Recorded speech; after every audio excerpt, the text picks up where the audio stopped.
অংশ নিচ্ছি না।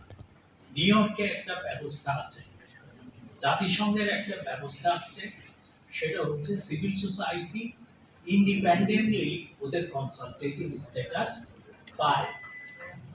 আমরা পোস্টের কনসালটেটিভ স্ট্যাটাস প্রাপ্ত, এবং কোর্স যে কনসালটেটিভ স্ট্যাটাস সেটা আমাদের ভিজিটিং কার্ডে দেখতে পাবেন। এটা জাতিসংঘের সাধারণ পরিষদ কর্তৃক অনুমোদিত।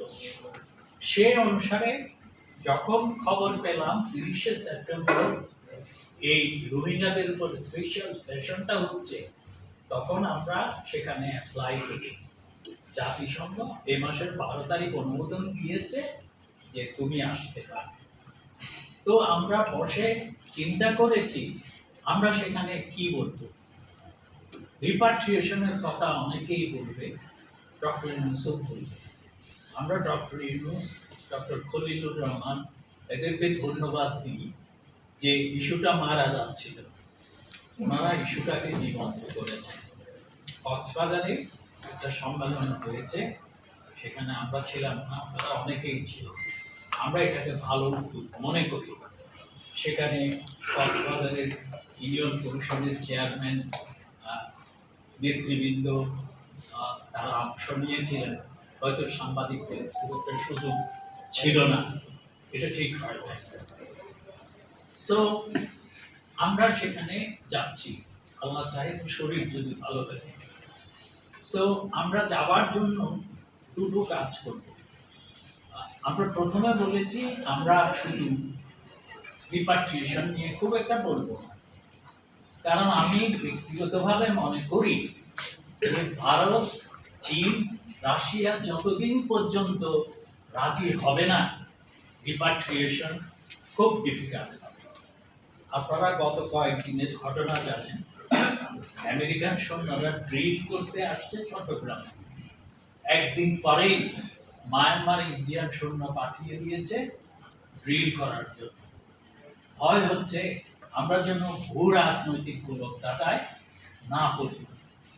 দুই, তাহলে আমরা কি বলছি? আমরা ঠিক করলাম, আমরা দেখতে পাচ্ছি কক্সবাজারে যেই হারে রোহিঙ্গা ক্যাম্পে এবং বাইরে, আমি বাইরেও বলছি, যেভাবে আমরা মাটির নিচের পানি এক্সট্রাকশন করতেছি, আমার মনে হচ্ছে 30-40 সালের মধ্যে আপনারা ভূগর্ভে কোনো খাবার পানি পাবেন না। তাহলে কি করতে হবে? এটার সমাধানও আছে। কি সমাধান হতে পারে এটা আমরা আপনাদের সামনে বলবো। আমরা জাতিসংঘ সহ সবাইকে বলবো, তোমরা কক্সবাজারকে যদি হেল্প করতে চাও, আমাদের পানি সংরক্ষণের ব্যবস্থা করে দাও। দুই, ওয়াস্ট ম্যানেজমেন্ট। আপনারা ক্যাম্পের ভিতরে, আমার মতে আমি দেখেছি ওয়াস্ট ম্যানেজমেন্ট খুব চমৎকার ব্যবস্থা। প্লাস্টিকগুলো নিয়ে প্রতিদিন পরিষ্কার করা হয়, সেগুলোকে পরে চেয়ার বানানো হয়, দরজার চৌকাঠ বানানো হয়। প্লাস্টিক তো প্লাস্টিক ব্যান করা আছে, কিন্তু তারপরেও ব্যবহার করে। দুই হলো যে রান্নাঘরের আবর্জনা, সেটা ক্যাম্পের ভিতরে সার তৈরি করা হয়। তিন, ফিকাল স্লাজ, টয়লেটের মল, সেটাকে পরিশুদ্ধ করে সার বানানো হয়। চার, টয়লেটের যে পানি সেটাকে রিসাইক্লিং করে কৃষিকাজে ব্যবহার করা হয়। আমি যদি ক্যাম্পের ভিতরে এগুলা করতে পারি ওয়াস্ট ম্যানেজমেন্টে, তাহলে সেটা কুতুব পালন বাজারে করতে পারবো না কেন? কোট বাজারে করতে পারবো না কেন? কক্সবাজার শহরে আইএনজিও ইউএনের 13,000 কর্মী থাকে। কক্সবাজারে ওয়াস্ট যেটা হয় সেটা কি? Collection and dumping. এক জায়গা থেকে সংগ্রহ করে আরেক জায়গায় ডাম্পিং করা হয়।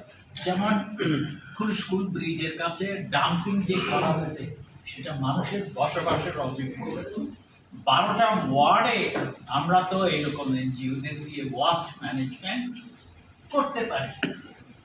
আপনারা শুনে আশ্চর্য হবেন, প্রায় 300 একর জমি সিম্পলি ময়লা পানি, ময়লা আবর্জনার কারণে কৃষকরা আর চাষ করতে পারে না। আমরা যদি ক্যাম্পের ভিতরে ওয়াস্ট ম্যানেজমেন্ট করি, তাহলে তো 300 একর জমি দিয়ে প্রায় 3000 ফ্যামিলির খাদ্য উৎপাদন করা যায়। এর বাইরে 700 একর ফরেস্টের জমি যারা সেখানে থাকে, তো সেখানে থাকুক, কিন্তু সেখানে পরিকল্পিতভাবে আমরা এমন গাছ রোপণ করতে পারি যার শিকড়ে পানি ধরে রাখতে পারে। তো আমরা পানি, ওয়াস্ট ম্যানেজমেন্ট এবং ল্যান্ড, এগুলো নিয়ে বলবো যে তোমরা জাতিসংঘ পয়সা দাও, হেল্প করো, আমরা যেন কক্সবাজার শহরে মুখিয়া টেকনাফে এটা করতে পারি। আমার মনে হয়েছে এর চেয়ে গুরুত্বপূর্ণ কথা আর নাই। রিপাট্রিয়েশন বলতেছে, আরো বলা হবে। আমি যেটা বলছি, ভারত, চীন, রাশিয়া এগ্রি না হওয়া পর্যন্ত এটার সমাধান হবে না। ভারত হচ্ছে মায়ানমারের সবচেয়ে বড় ইকোনমিক্যাল পার্টনার। চীন সব দিকে আছে, আরাকান আর্মিকেও হেল্প করে, আবার মায়ানমার আর্মিকেও হেল্প করে, বাণিজ্যও করে। চীনের চরিত্র এইরকম। 4, রাশিয়ান সাপ্লায়ার, ওরা রাজি না হলে যতই, তারপরে সামনে যে মায়ানমারে যে নির্বাচন হবে, চীন বলছে এটা খুব ভালো নির্বাচন হবে। রিপাট্রিয়েশন কিভাবে করবে? ডক্টর ইউনূসের পার্সোনাল প্রোফাইল দিয়ে তো হবে না। তো এর বাইরে আমরা আরেকটা অ্যানালাইসিস করেছি, আমরা আজকে এখানে উপস্থাপন করব না। আমরা ঢাকায় আগামী 25 তারিখ প্রেস ক্লাবে আমরা এই প্রেজেন্টেশন।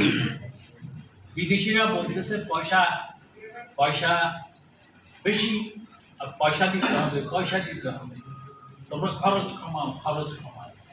আপনাদের খরচ তো কমাচ্ছেন না, আপনারা কত খরচ কমাচ্ছেন সেটা জানান। আপনারা জাতিসংঘের অফিস এখানে যেগুলো আছে, সেখানে লোকাল ছেলে মেয়েদেরকে এমপ্লয়মেন্ট দেন। হ্যাঁ, আপনারা এখানে এত অফিস তো করার দরকার নাই। আপনি সকালের ফ্লাইটে আসেন, সন্ধ্যায় চলে যান, খরচ কমান। ক্যাম্পে 3টা জিনিস গুরুত্বপূর্ণ। একটা হলো এলপিজি গ্যাস, না দিলে গাছ কেটে ফেলবে। আরেকটা হলো খাবার, না দিলে উকিয়া টেকনাফ মানুষের উপরে হামলা করবে।